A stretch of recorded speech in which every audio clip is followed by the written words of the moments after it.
Assalamualaikum warahmatullahi wabarakatuh.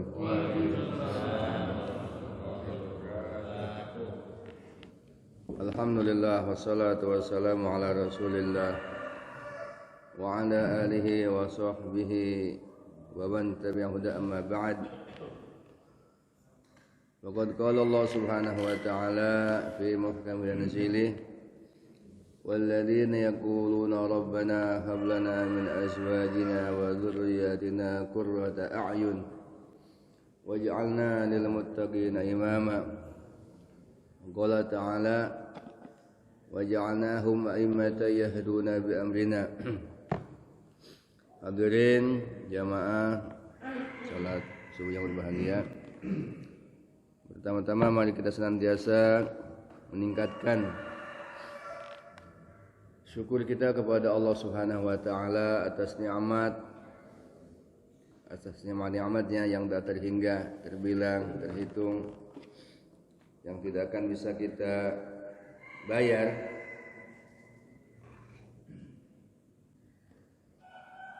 Salam dan salam semoga tercurah kepada Nabi kita Muhammad sallallahu alaihi wasallam, sahabatnya, keluarga dan umat yang sedang mengamalkan sunnahnya. Hadirin rahimakumullah, kajian kita dari kitab Riyadhus Shalihin bab tentang bab fiman sanna sunnatan hasanah aw sayyi'ah. Bab tentang orang yang melakukan satu kebaikan atau sunnah yang baik dan sunnah yang buruk, atau mempelopori, memulai satu perbuatan yang baik atau satu perbuatan yang buruk. Allah Ta'ala berfirman walladzina yaqulun, dan orang-orang yang berkata Rabbana, wahai Tuhan kami, habrilah lana buat kami, min azwajina dari istri-istri kami, wa dzurriyyatina dan anak cucu kami, qurrata a'yun, penyejuk mata, waj'alna dan jadikanlah kami, lil muttaqina imama, imam bagi orang-orang yang bertakwa. Al-Furqan ayat 24. Maaf, ayat 74. Juga Allah berfirman wa ja'alnahum a'immatan yahduna bi amrina. Al-Anbiya ayat 73. Dan kami telah jadikan mereka a'immatan, imam, yahduna bi amrina, yang memberi petunjuk, bi amriya dengan perintah kami. Wa an abi, hadisnya wa an abi Amr bin Jarir, wa an abi Amrin Jarir bin Abdullah radhiyallahu anhu qala kunna fi sadrin nahar 'inda Rasulillah sallallahu alaihi wasallam faja'ahu qaumun 'uratun mujta bin nimar awil aba mutaqallidis suyuf amatu min mudar bal kulluhum min mudar fatama'ara wajhu Rasulillah sallallahu alaihi wasallam lima ra'a bihim min al-faqah fadakhala thumma kharaja fa amar bilalan fa adzana wa aqama fa salla thumma khadaba fa qala يا أيها الناس اتقوا ربكم الذي خلقكم من نفس واحدة إلى آخر آية إن الله كان عليكم رقيبا. An-Nisa ayat 1. Juga ayat yang lain yang ada dalam akhir Al-Hasyr, surat Al-Hasyr, Ya ayyuhalladzina amanu taqullaha wal tanzur nafsum ma qaddamat lighad. Al-Hasyr ayat 18. Tasaddaqa rajulun min dinarihi wa min min dirhamihi min thawbihi min sa'id burrihi min su'i tamrihi hatta qal walau bi syaqi tamratin. Faja'a rajulun minal ansar bi surratin kadat kaffuhu ta'jizu anha bal qad ajazat. Thumma tataba'a an-nas hatta ra'aitu qaumain min ta'amin wa thiyabin hatta ra'aitu wajha Rasulillah sallallahu alaihi wasallam yatahallal ka'annahu mudhabatun. Wa qala Rasulullah sallallahu alaihi wasallam man sanna fil Islam sunnatan hasanah falahu ajruha wa ajru man amila biha ba'da min ghairi ayyan qasa min ujur syai' wa man sanna fil Islam sunnatan sayyi'ah kana alaihi wizruha wa wizru man amila biha min ba'di min ghairi ayyan qasa min awjal syai'. Rawahu Muslim. Hadis yang berkaitan dengan man sanna sunnatan hasanah aw sayyi'ah, orang yang memulai melakukan satu kebaikan, contoh yang baik ataupun contoh yang buruk. Kalau firman-Nya tadi, walladzina yaquluna rabbana hab lana min azwajina wa dzurriyyatina qurrata a'yun waj'alna lil muttaqina imama. Penting. Doa ini kita baca agar Allah Ta'ala menganugerahkan kita atau menjadikan istri kita ya, dan juga anak zuriyah kita, anak cucu kita, yaitu menyenangkan hati kita, bukan sebaliknya menjengkelkan, membuat kita naik darah tinggi atau jantungan, bikin kesel dan sebagainya. Tapi setiap kita pandang mereka atau setiap kita melihat mereka ataupun amal pekerjaan mereka, senantiasa menghibur hati kita, memberi harapan yang baik kepada kita. Baik ketika kita masih hidup, lebih-lebih ketika kita sudah tiada. Dan juga kita minta kepada Allah Ta'ala pun agar kita juga anak zuriyah kita dijadikan pemimpin buat orang-orang yang bertakwa. Ini penting. Kalau bisa berulang-ulang kita baca. Bahkan kalau ulama-ulama yang saleh, mereka sering memberikan nasihat, bukan hanya kita membaca doa ini. Jadi kalau anak kita lagi belajar, itu kita kirimin Fatihah. Kita kan biasanya kirim Fatihah pada orang sudah meninggal ya. Itu umum. Di kalangan Nahdliyin. Tapi kita juga baca Al-Fatihah dengan niat agar anak-anak kita ini menjadi anak yang soleh, yang cerdas, yang takwa, yang baik. Dan itu sangat berpengaruh. Terutama kalau yang melakukan itu seorang ibu. Kepada kesolehan, ketakwaan, kecerdasan anak tersebut. Dan juga akan sangat berpengaruh dalam kesolehan dan ketakwaan mereka. Ya kalau salah seorang ulama dari Jawa Timur itu 100 kalian, tapi kalau kita kan ya 1, 2, 3 kali. Artinya memulainya dari yang termudah. Fatihah kan semua kita hafal. Mendoakan siapa anak, cucu, keturunan dengan membaca Al-Fatihah setelah habis sholat itu luar biasa. Akan memberikan efek yang sangat bagus. Maka dalam dunia pesantren ada istilah kadang-kadang anak-anak ulama waktu di pondok itu biasa-biasa saja gitu. Belajarnya ya umum lah, standar. Maaf kadang-kadang suka agak nyeleneh. Dalam artian ya kurang murojaahnya, kurang mutolaahnya gitu. Tapi kalau pulang suka jadi ulama kadang-kadang gitu. Itu ternyata rahasianya Salah satunya adalah ya ulama-ulama itu senantiasa mendoakan kepada anak-anak tersebut. Bukan hanya ngirim dia ke pesantren, bukan hanya kirim dia untuk belajar, tetapi juga spesial selalu senantiasa mendoakan putra dan putri ataupun anak dan cucunya. Nah, kita pun demikian, sertakan anak-anak kita, anak cucu kita juga dengan dalam doa-doa kita. Kemudian juga firman Allah Ta'ala, wa ja'alnahum a'immatan yahduna bi amrina, kami jadikan mereka yaitu pemimpin-pemimpin yang memberikan petunjuk dengan perintah kami. Hadisnya dari Abi Amr Jarir, ayahnya Amr, yaitu namanya Jarir bin Abdullah radhiyallahu anhu.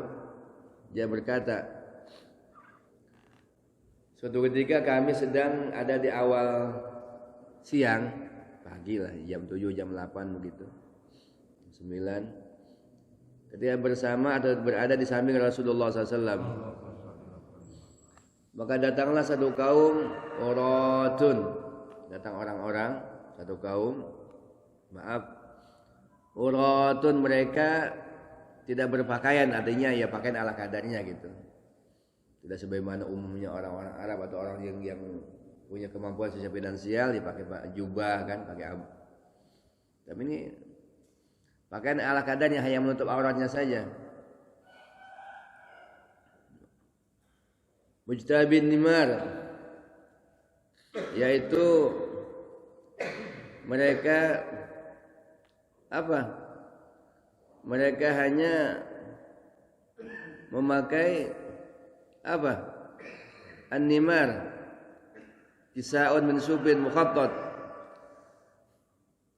Itu satu selendang, satu pakaian dari bulu, yang digaris-garis. Hanya diintakan itu. Hanya memakai kain itu. Qad kharabuha fi rusihim, yang sudah mereka sobek-sobek yang ada di kepala-kepala mereka. Ya, artinya memakai pakaian, satu potong pakaian yang sangat sederhana. Awil aba ataupun abaya, tapi ya sederhana itu. Mutaqallidis suyuk, mereka ya umumnya, kalau di Banten dulu di ini ada golok ya, bawa golok ya. Kalau orang Banten umum, kalau di Madura bawa celurit. Kalau di Arab zaman dulu, mutaqallidis suyuk menggantungkan pedang di badan mereka. Kebanyakan mereka dari Mudhar, bahkan seluruhnya dari suku Mudhar. Maka melihat keadaan tamunya yang datang tersebut, maka Rasulullah SAW mengerutkan wajahnya, menandakan tanda kesedihan. Maka langsung merenggut, artinya apa? Bersedih, bersimpati, bersedih melihat keadaan siapa tamunya yang datang tersebut. Ketika Nabi melihat mereka dalam kondisi minal faqah, dalam kondisi kefakiran, karena penampilan yang demikian begitu sangat sederhana, maka Nabi bisa menilai dan melihat bahwa itu mereka dalam kondisi yang sangat fakir. Maka kemudian Nabi SAW masuk ke dalam rumah Nabi itu. Kalau kita pernah ke Mekah, pernah ke Madinah, ada namanya apa? Makam Nabi ya, masjid kan. Kemudian dekat mimbar ada apa? Ada raudhah, Kemudian di samping ada makam Nabi, cukup untuk rumah Nabi itu cukup untuk makamnya Nabi, Sayyidina Abu Bakar, Sayyidina Umar, dan satu lagi sudah tersisa nanti buat Nabi Isa alaihissalam di akhir zaman. Ya, kita bisa menghitung sebuah rumah yang sangat sederhana, yang hanya bisa menampung 4 jenazah atau 4 makam, 4 kuburan. Berarti sana apa? Sangat kecil kan? Ini dari beliau masuk ke masjid, ke ruangan atau rumah beliau. Kemudian beliau memerintah keluar lagi. Kemudian memberikan komando atau perintah kepada Sayyidina Bilal untuk yaitu muazin Nabi. Sayyidina Bilal pun azan. Fa adzana wa aqam. Terus azan, kemudian ya biasalah kan kalau beliau qomat, wa shalla. Nabi salat. Tsumma khataba, kemudian Nabi khutbah.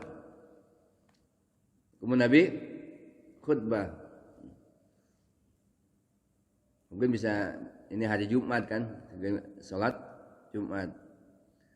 Atau bisa juga salat yang lain. Biasanya khutbah ada pada waktu salat hari Jumat. Maka dalam khutbah Nabi setelah biasa hamdan sana pujian yang kepada Allah Subhanahu wa atas Nabi, maka beliau membacakan ayat apa? An-Nisa ayat pertama. Ya ayuhan nasu taqu rabbakumul ladzi khalaqakum min nafsin wahidah wa khalaqa minha zawjaha wa bata minhuma rijalan katsiran wa nisaa'a wattaqullaha alladzi tasaaluna bihi wal arham innallaha kana 'alaikum raqiba. An-Nisa ayat 1. Juga ayat yang berikut, ayat yang lain dalam surat Al-Hasyr. Ya ayyuhalladzina amanu taqullaha wal tanzur nafsum ma qaddamat lighad. Al-Hasyr ayat 78. Yang mafhumnya adalah wallahu a'lam bihadil murad, wahai manusia, takwalah kalian kepada Tuhan kalian yang telah menciptakan kalian dari satu diri, yaitu Abi Adam alaihi salatu wassalam. Jadi satu orang mencuri Siti Hawa dari tulang rusuk, kemudian beranak pinak. Wa khalaqa min zawjah, dan Allah menciptakan dari satu diri itu apa? Zaujah, pasangannya, yaitu Siti Hawa alaihissalam, itu tulang rusuknya. Wabatha min rijal katsiran, kemudian mengembangbiakan daripada keduanya apa? Rijalan katsiran wa nisaa, laki-laki yang banyak, keturunan yang banyak, laki-laki perempuan.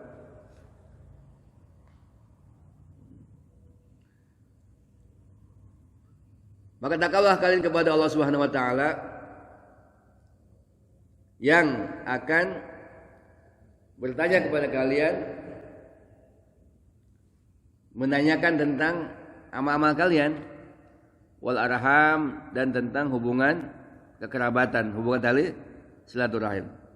Innallaha kana 'alaikum raqiba, sesungguhnya Allah taala yaitu senantiasa memperhatikan, raqib, senantiasa memperhatikan kepada kalian.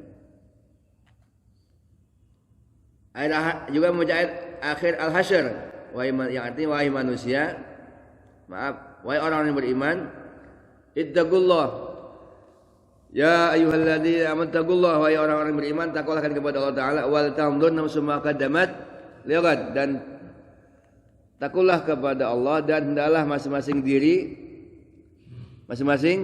diri memperhatikan apa yang akan dia bawa untuk hari esok, maksudnya untuk hari kiamat, untuk kehidupan setelah kematian, bukan besok hari, bukan, tapi untuk kehidupan setelah kematian.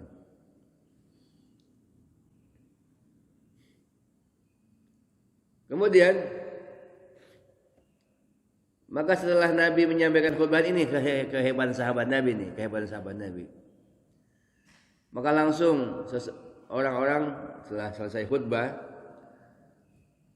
melihat dua hal.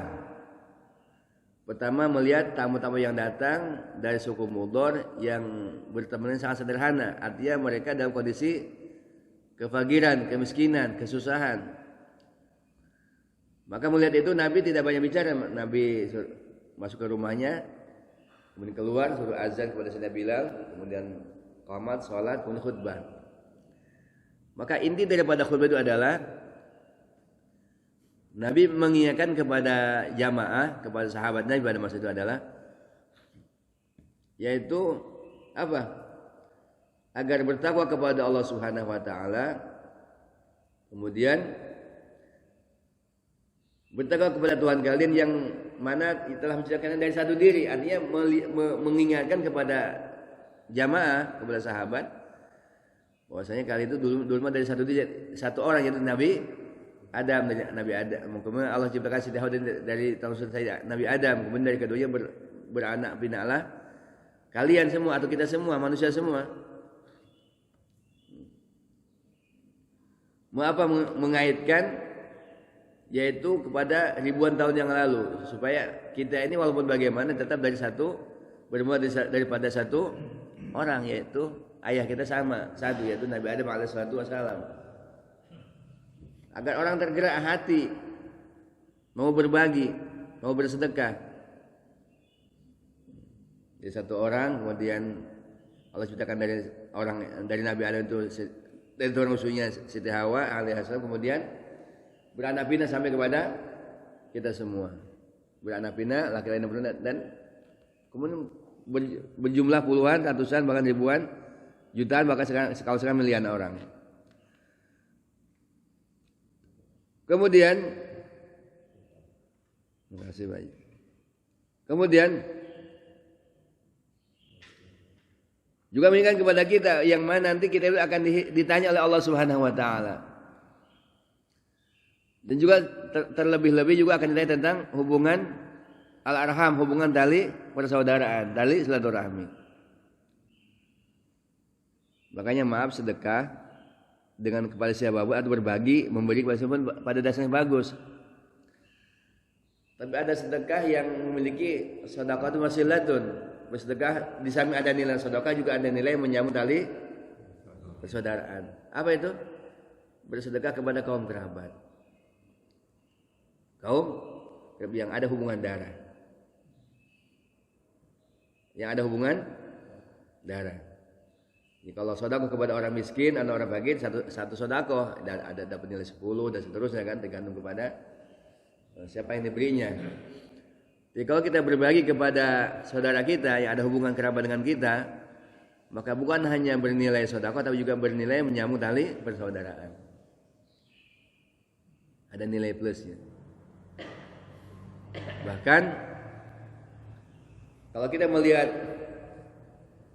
membaca Al-Quran, kita yas'alunaka madayun bikun. Mereka tanya kepada engkau tentang kalau saya bersedekah atau berinfak kepada siapa saja, atau prioritasnya kepada siapa saja. Maka Allah menjelaskan kul ma anfaqtum min khairin falil walidain wal aqrabin wal yatama wal masakin. Begitu. Mereka tanya kepada engkau, kalau saya mau memberikan pengeluaran bentuknya infak, maka orang yang prioritas saya berikan siapa? Kul ma anfaqtum min khairin falil walidain. Kalau kata Muhammad, kalau seandainya kamu mau berbagi atau berinfak, bersedekah, maka orang yang prioritas adalah falil walidain. Kalau masih ada kepada kedua orang tua. Orang itu prioritas. Jangan salah. Maaf walaupun maaf mereka katakanlah kaya atau cukup. Dulu saya semua Allah maafkan saya. Saya suka protes sama ibu saya. Dulu sering ngasih ke kakek kan. Kakek ini maaf ya kalau di kampung orang kaya gitu. Kalau di kampung. Nah, waktu itu saya merasa kami kan waktu itu ya ayah udah nggak ada kan ya. Yang kakek kan orang kaya ya, nggak, tanahnya di mana-mana gitu. Ya kalau dijual miliaran, terus punya usaha juga gitu kan, material. Dia bilang kita ini lebih penting, lebih berhajat kan. Jawaban ibu saya luar biasa itu. Beliau katakan, nanti kamu kalau seandainya punya, emang kamu nggak mau ngasih sama ibu kan gitu, sama umi. Dengan segala keterbatasannya waktu itu ibu saya, seorang janda yang ngurus 8 orang anak yang masih kecil-kecil, dia masih berbagi kepada orang tuanya, walaupun orang tuanya itu ya berkecukupan, sehat, punya material kan, punya usaha maksudnya. Sementara ibu kan dalam kondisi ya sederhana, ya yang namanya orang ditinggal suami punya anak banyak kan. Cuma saya ingin menceritakan itu bahwasanya memang itu satu ilmu dari Allah kepada beliau, alhamdulillah. Atau kepada kita juga pembelajaran. Walaupun orang tua kita ini kaya, maka hendaklah kita juga berbagi. Kalau seandainya mau ditimbang, bahkan perintahnya Allah Ta'ala, justru mereka lah orang yang prioritas kita beri. Gitu. Ketika kita punya anggaran katakanlah yang katakanlah maaf 1 juta, dan orang tua kita di kampung misalnya perlu, bahkan tidak perlu sekalipun, maka orang yang pertama kali beri adalah mereka. Bahkan ada istilah di kalangan orang tua, kalau pemberian anak itu walaupun dia mungkin punya dan lebih punya, bahkan mungkin lebih enak daripada yang diberikan, itu lain rasanya. Lain rasanya. Artinya merasakan bukan hanya makanan yang diberikan ataupun uang yang diberikan, tetapi adalah melihat bakti kebaikan si anak kepada ayahandanya, kepada ibundanya, kepada orang tuanya. Di samping akan menambah keberkahan ma'isyah, kasab, usaha, harta yang kita miliki.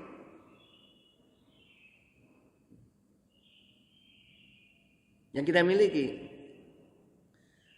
Bahkan juga bakti kepada kedua orang tua itu ada kolerasi, ada hubungan dengan nanti kedepannya anak kita kepada kita. Birru abaakum tabirikum abna hukum. Baktilah kalian kepada orang tua kalian, nanti anak cucu kalian atau anak-anak kalian akan bakti kepada kalian. Maaf kalau kita kalau seandainya nih anak kurang bakti kepada kita harus introspeksi nih. Jangan-jangan saya kurang bakti kepada kedua orang tua. Sekarang sudah tiada nih misalnya. Ada cara lain. Doakan udah jelas, mintakan ampun jelas, menyambung silaturahmi dengan orang yang tanpanya tidak bisa dihubungkan. Kemudian setiap kita bersedekah, berapapun bentuknya, berapapun nilainya, maka adalah niatkan buat mereka. Ya Allah, saya sedekah ini niat paling buat ayah dan ibunda saya. Itu boleh. Dan kita dapat 2 pahala. Orang tua kita dapat pahala, kita pun dapat pahala. Rugi nggak? Nggak rugi. Kalau kita sedekah ya bagus, khair kepada siapapun. Maka dalam Islam kepada kucing pun kepada binatang pun dapat nilai pahala. Tanam pohon nanti yang makan apa? Burung pun dapat pahala.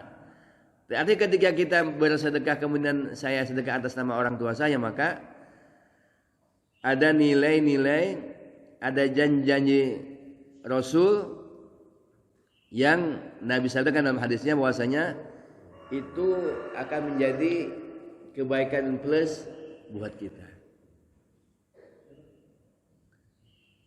Wal walidain kepada orang tua, wal akrabin kepada kaum kerabat. Kerabat itu ya yang ada hubungan dengan kita. Bisa ade, bisa kakak, bisa bibi, bisa uwa, pak ade, pak ale, ya, bule, bude dan seterusnya, ataupun anak-anaknya. Baru wal yatama, baru kepada anak yatim, baru baru kepada orang miskin. Orang miskin ada pada prioritas yang keempat. Orang tua dulu, kaum kerabat dulu, anak yatim, baru orang-orang miskin secara umum. Kadang-kadang ada sebagian orang ingin sedekah sama anak yatim, ya enggak? Bagus ya bagus, ada ayatnya, ada hadis tentang itu. Tapi ketika melihat kepada skala prioritas, justru orang tua dan kerabat lebih utama. Lebih-lebih kalau seandainya anak yatim itu adalah kerabat kita, gitu. Kerabat kita itu lebih-lebih lagi. Lebih-lebih lagi. Kemudian maka orang bersedekah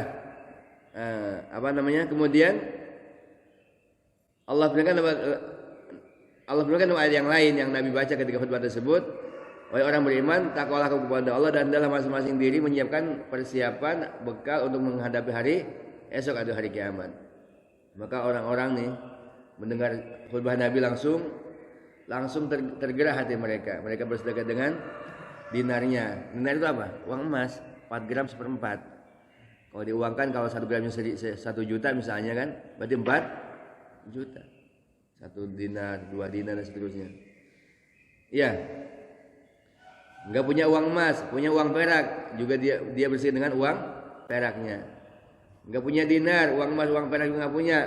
Maka dengan pakaiannya, dengan bajunya. Tahu bermana, bisa selendang, bisa baju, bisa sarung kalau kita sekarang. Pakaian yang bisa dengannya ataupun kain secara umum. Ada juga orang yang sedekah dengan bin su'aiburihi, dengan 1 sok 3,5 liter ya. Gandumnya yang bisa dibuat untuk membuat roti, digiling kemudian bisa menjadi ditumbuk ataupun digiling kemudian bisa dibuat untuk membuat roti, ataupun 1 sok daripada tamar kurma keringnya, sampai Nabi bersabda, walau bisyiddi tamratin, walaupun dia bersedekah dengan sebelah biji korma. Jadi Nabi memberikan arahan orang ya boleh bersedekah dengan emas, dengan perak, dengan pakaian, dengan 1, 2 atau 3,5 liter gandum, korma, ataupun ternyata itu pun tidak punya. Kalau 3,5 liter tidak punya, walaupun sebelah biji korma, maka hendaklah bersedekah. Maka datanglah seorang laki dari Ansar bisurratin kada kufu taj'anha. Dia membawa apa? 1 genggam. Dia membawa apa? Surah. 1 kantong. Orang dia membawa kantong yang mana kaf telapak tangannya ini tidak bisa memegangnya. Tidak bisa, artinya kantong yang sangat besar. Iya. Baik itu dari makanan, dari gandum maupun dari kurma. Juga dengan pakaian. Maka setelah melihat ada 1 orang yang membawa, orang Ansar yang membawa itu, memberikan contoh, memberikan dorongan, memberikan contoh. Pertama kali dia langsung membawa sesuatu yang bisa akan dia sedekahkan. Maka apa? Nah, kemudian orang-orang pun pada berbondong-bondong untuk bersedekah. Sehingga aku melihat, kata perawi hadis ini, yaitu siapa? Abi Amr Jarir bin Abdullah. Aku melihat 2 gundukan makanan dan pakaian, sehingga aku melihat dua kumpulan, 2 gundukan maksudnya. Sehingga aku melihat wajah Rasulullah berapa? Yatahallal, yaitu berapa? Bergembira, seakan-akan wajahnya Nabi itu madhabatun, yaitu bersinar, kemas-masan, bersinar kemas. Maka inilah kelebihan kalau ada anjuran satu kebaikan, kemudian kita orang yang pertama melakukan kebaikan tersebut. Maka Nabi langsung bersabda dengan sabdanya, "Man sanna fil Islam sunnatan hasanah." Barang siapa yang melakukan satu amal kebaikan dalam Islam, dan amal itu amal yang baik, contoh yang baik, maka bagi dia pahala amal sunnah tersebut dan pahala orang yang beramal setelahnya dengan amal tersebut, tanpa dikurangi dari pahala mereka sedikit pun. Juga sebaliknya, orang yang melakukan satu amal, satu sunnah dalam Islam, dan sunnah itu sunnah yang buruk, kelakuan yang buruk, maka bagi dia dosa sunnah tersebut, sunnah yang buruk maksudnya, dan dosa orang yang beramal setelahnya, tanpa dikurangi dosa-dosa mereka sedikit pun. Hadisnya sahih riwayat Imam Muslim. Dan kata lain, kalau seandainya nih, ya katakanlah DKM atau RW atau siapa memberikan anjuran untuk berbuat baik, Wah, kita mau ngumpulin apa? Dana nih buat Palestina. Buat yang kena gempa, kena musibah. Iya. Kemudian ada orang yang langsung segera pulang ke rumah kemudian mengambil sesuatu. Makanankah, minuman, kalau makanan nanti basi ya. Misalnya sesuatu yang bisa disumbangkan buat orang yang terkena musibah atau orang yang sedang kesusahan tersebut. Maka orang yang pertama ini melakukannya sehingga orang-orang lain itu mengikuti. Di samping dia dapat pahala apa yang dia kerjakan, dia pun dapat pahala orang yang mengikuti apa yang dia kerjakan. Maaf, kita jangan menjustifikasi orang dengan kata riya. Wah, si anu Maria tuh langsung dia kelihatan. Ya tidak. Kita kadang-kadang suka apa ya? Suka menilai orang, menilai seseorang yang mana yang tahu tentang itu hanya Allah Ta'ala. Yang tahu dia apa dia siapa? Allah. Dia itu amalan hati. Amalan hati. Maaf, maksudnya ikhlas itu amalan hati yang tidak tahu hanya kecuali hanya Allah Subhanahu wa Ta'ala. Dan Al-Qur'an menjelaskan in tubdus shadaqat fa ni'mahi. Kalau kalian menzahirkan, menampakkan, mengiklankan atau terang-terangan satu sedekah, maka itu baik. Allah enggak mengatakan buruk atau jelek, tidak. Contohnya Allah juga misalkan wa in tukhfuha wa tu'tuhal fuqara fa huwa khairul. Cuman kalau kalian sembunyikan tanpa diketahui oleh orang dan kalian langsung berikan kepada fakir miskin misalkan, fakir kamu sembunyikan, kamu sembunyi, kamu berikan langsung kepada fakir miskin, maka itu lebih baik memang. Wa in tukhfuha wa tu'tuhal fuqara fa huwa khairul lakum, maka itu lebih baik memang. Bahkan sedekah sir, sedekah secara sembunyi itu bisa memadamkan kemurkaan Allah. Sedekah sir itu juga Rabbi. Bahkan sedekah secara sembunyi lebih baik daripada 7 sedekah dengan terangan. Tapi juga kalau kita menampakkan sedekah, bahkan kita yang mempelopori, memulai, maka di samping kita dapat pahala apa? Pahala amal yang kita lakukan, plus kita mendapatkan pahala atau memborong pahala orang-orang yang mengamalkan amal tersebut. Tanpa orang-orang yang kedua, seterusnya itu dikurangi. Untuk apa tidak nih?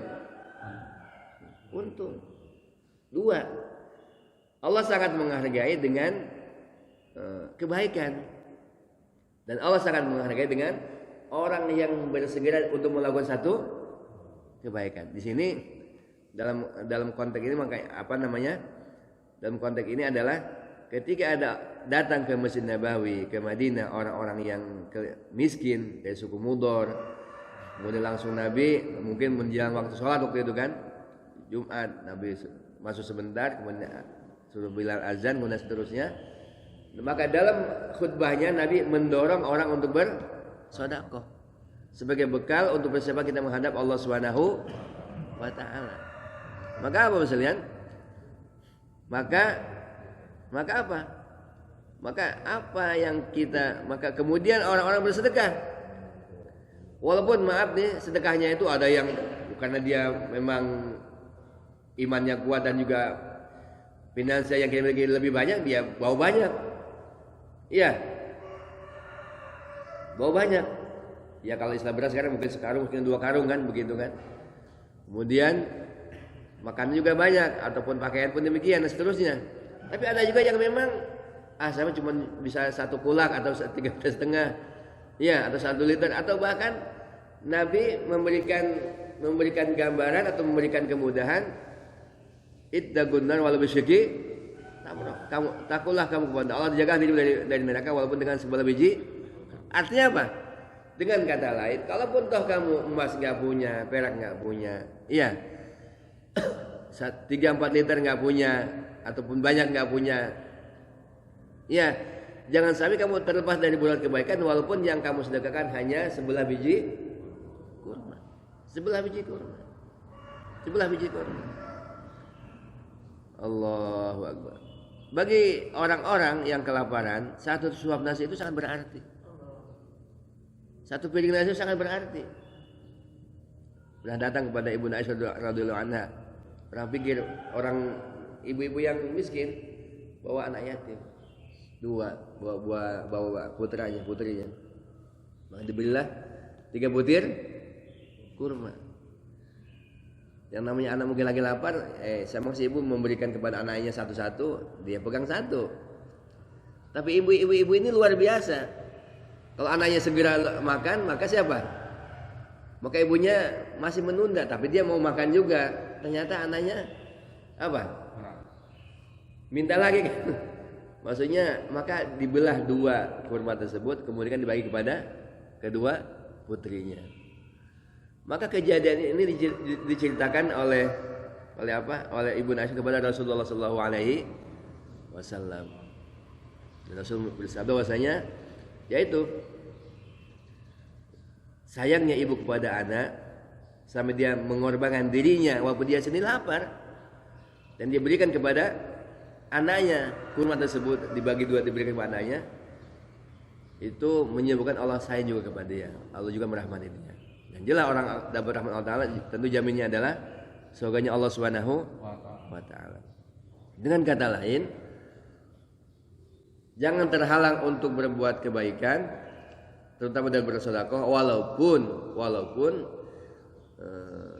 apa yang kita berikan nilainya, jumlahnya, ataupun barang yang kita beri itu nilai sangat sedikit. Kita sekarang maaf nih kalau pakaian seringkali beli ya, tiap 3-4 bulan mungkin beli kan begitu. Maka ya pakaian yang bekasnya itu kita sedekahkan kalau memang kita belum ada kemampuan untuk bersedekah pakaian yang baru.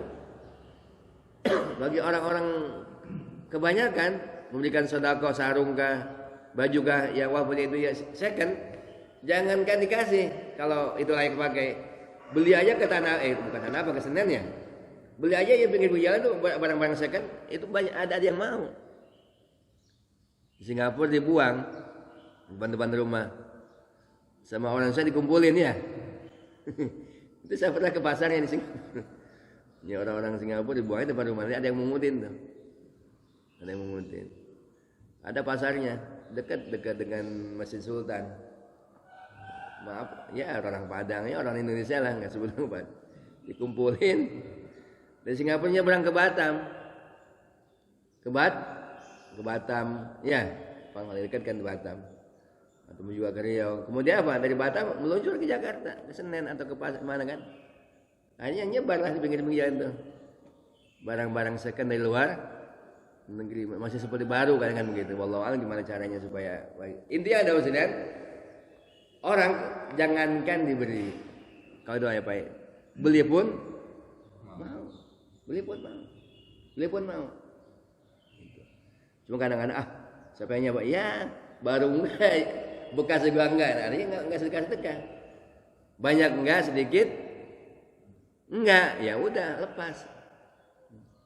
Maka ketika ada orang yang sedekah dengan sedikit dari zaman Nabi, ada orang munafikin yang komplain, alladzina yalmisul mutawa'ina fi shadaqat.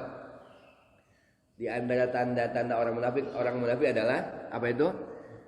Ya kalau ada orang sedekah banyak, dia bilang murain, dia ria tuh ingin kelihatan. Giliran ada orang yang sedekah sedikit, dia mengatakan, ya Allah nggak butuh dengan sedekah sedikit seperti itu. Itu tanda orang munafik itu. Orang sedekah banyak dibilang ria, di komentarnya orang sedekah sedikit pun dibilang Allah tidak butuh dengan pemberian yang sedikit itu. Padahal dalam Islam Nabi memberikan pelajaran kepada kita apa itu? Ittaqun nar walau bisyiki tamratin. Jagalah dirimu dari neraka walaupun dengan sebelah biji kurma. Kalau memang iman kita atau finansial kita ataupun keuangan mampu yang sebelah biji kurma atau satu piring nasi, 2 piring nasi, maka itulah yang diberikan. Ya bahasa mudah sekarang yang lagi booming apa? Ya walaupun tidak bisa 10-20 apa? Kotak nasi setiap hari Jumat ya 1 kotak nggak apa-apa ya. Ataupun tidak bisa 1 dus 2 dus ya beberapa cup. Ya nggak apa-apa. Saya maunya lontong pesan ke pojok sana kan. Ya nggak apa, pesan 5 biji, 10 biji kan. Artinya jangan sampai kita terhalang ataupun tidak melakukan satu kebaikan karena nunggu banyak dulu. Baik nunggu kaya dulu, aduh repot itu, sudah repot itu. Ala kulli hal, sekalian intinya adalah bahwasanya kita kalau mempelopori berbuat satu kebaikan, maka di samping kita dapat pahala kebaikan tersebut juga dapat pahala orang yang mengikuti apa yang kita kerjakan. Sebaliknya juga, kalau kita melakukan satu keburukan, maka kita pun akan dapat apa? Dosa daripada keburukan dan juga dosa orang-orang yang mengikuti keburukan yang kita kerjakan. Semoga Allah berkahi kita dari berbuat buruk dan atau mencontohkan amal yang buruk kepada generasi berikutnya. Siapa ya? Mungkin ada mau bertanya sedikit, Pak?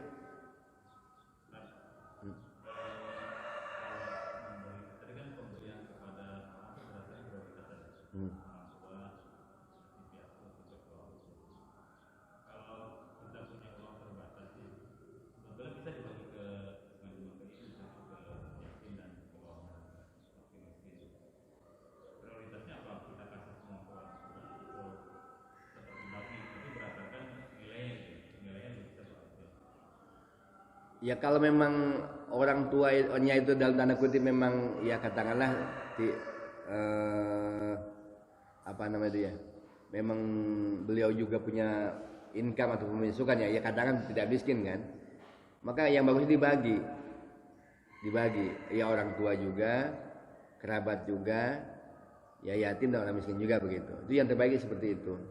Cuma ketika memang katakanlah bentuknya makanan misalnya ataupun pakaian dan jumlah uang yang akan kita berikan itu misalnya terbatas juga, maka ketika seandainya memilih, maka orang tua, kerabat, yatim itu mengikuti prioritas itu, baru orang miskin itu. Jangan dibalik, miskin dulu, yatim dulu, sementara kerabat sama orang tua kita abaikan gitu.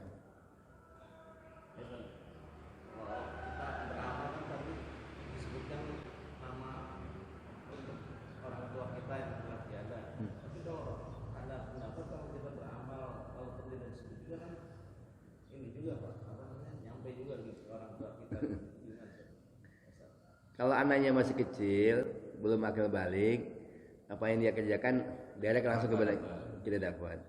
Tapi kalau orangnya sudah dewasa, sudah akil balik, ya amal yang dia kerjakan buat dia. Kecuali maaf, seorang ulama ngajar santrinya kan, ya maka pahala yang amal yang dia kerjakan, katakan hafal Qur'annya atau itu ngalir direct, karena dia penyebabnya kan. Tapi kalau seandainya dalam konteksnya sedekah, dalam konteksnya pemberian, dalam sedekah, maka diniatkan itu lebih baik. Dan kalau diniatkan itu ada nilai plus. Jadinya bagusnya diniatkan. Sebab apa? Contoh kalau haji ya. Tapi kalau harus haji dulu ya, kitanya harus haji dulu atau nyuruh, kalau kita belum haji nyuruh orang gitu. Badal haji kan, ya harus diniatkan kan.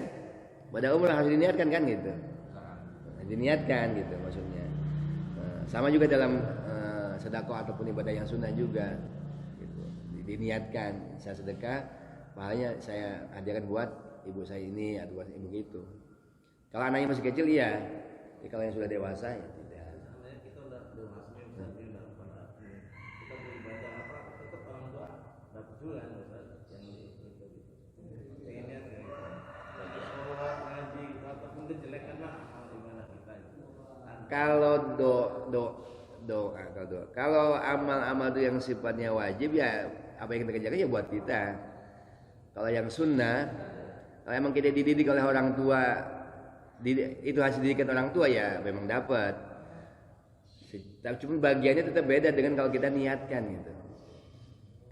Tetap beda. Saya baca Quran, saya niatkan buat, maka orang tua kita dapat kita dapat, dan itu bentuk ya itulah bentuk nilai kebaikan yang Allah berikan kepada kita.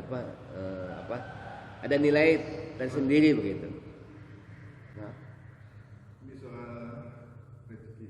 Jadi misalnya istri menginfakkan tanpa sepengetahuan suami dari hasil pemberian nafkah ke istri, atau istri mau nafkah sendiri, dia mensedekahkan atau menginfakkan tanpa sepengetahuan suami, itu hukumnya seperti apa tanpa seizin suami?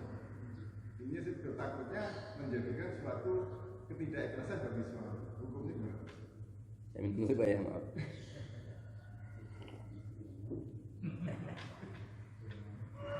Seorang istri tidak boleh bersedekah tanpa izin suami. Lebih-lebih itu adalah harta suami. Tapi kalau suaminya ikhlas, dia dapat pahala. Suami dapat pahala. Tapi kalau misalkan tidak ikhlas, ya bukan jadi pahala, malah jadi dosa. Kalau suami tidak, maka untuk hati-hatinya si istri ini kalau dia mau berbagi atau bersedekah kepada siapapun harus dengan izin suaminya. Lebih-lebih itu kalau dari kecuali si suami ini bijak. Arti bijak itu kayak ya takut saya kan nggak selalu ada di rumah dan saya pun nggak tahu juga tentang kebutuhan istri ataupun keluarga istri kan. Maka apapun yang saya berikan kepada istri bentuknya uang atau apa, maka kalau dia mau berbagi saya ikhlaskan. Kalau memang si suaminya berkata seperti itu, istri punya kebebasan. Jadi kalau kalau suaminya ternyata tidak demikian, maka apa yang diberikan kepada orang lain dari harta suaminya maksudnya, maka itu nggak boleh, dan karena dosa. Kalaupun toh dia bekerja ataupun punya katakanlah uang sendiri, katakanlah ya warisan atau apa dia berikan, kalau yang terbaik tetap diizin kepada suaminya, memberitahu atau bahkan izin. Yang jelas si istri tidak mutlak bisa berbagi tanpa izin suaminya. Kalau dia berbagi atau memberi tanpa izin, itu ada bukan jadi apa. Tapi kalau misalkan suaminya mengikhlaskan, maka akan menjadi pahala. Ada seorang sahabat mau menjamu Nabi, maka dia cari kambing, nyuruh orang, kan, dibeli, dipotong, kemudian dimasak, dihidangkan buat Nabi. Tapi begitu mau dimakan nggak masuk. Itu Nabi maksum kan gitu. Maka kata Nabi, ini kayaknya makanan ini atau kami ini dimasak atau dibeli tanpa izin pemiliknya. Tanpa izin. Maka si perempuan ini, ya Rasulullah, saya nyuruh hamba saya atau orang hamba saya untuk nyari kambing. Dapat, cuman kebetulan si suaminya nggak ada, yang ada adalah istrinya, dijual sama istrinya. Ya dijual kan, ya yang jual dibeli kemudian dipotong, dimasak. Oh kalau begitu bagikan makanan kepada para tawanan perang. Ya artinya apa? Itu kalau si ibu itu atau orang yang menjamu Nabi itu dia cuma beli kepada orang yang salah. Adik kepada seorang perempuan, seorang ibu yang tidak tanpa izin kepada suaminya. Waktu itu dia mau beli sebetulnya. Cuman karena ini ditelusuri ternyata si isinya itu karena suaminya nggak ada kan, dia jual aja gitu kan.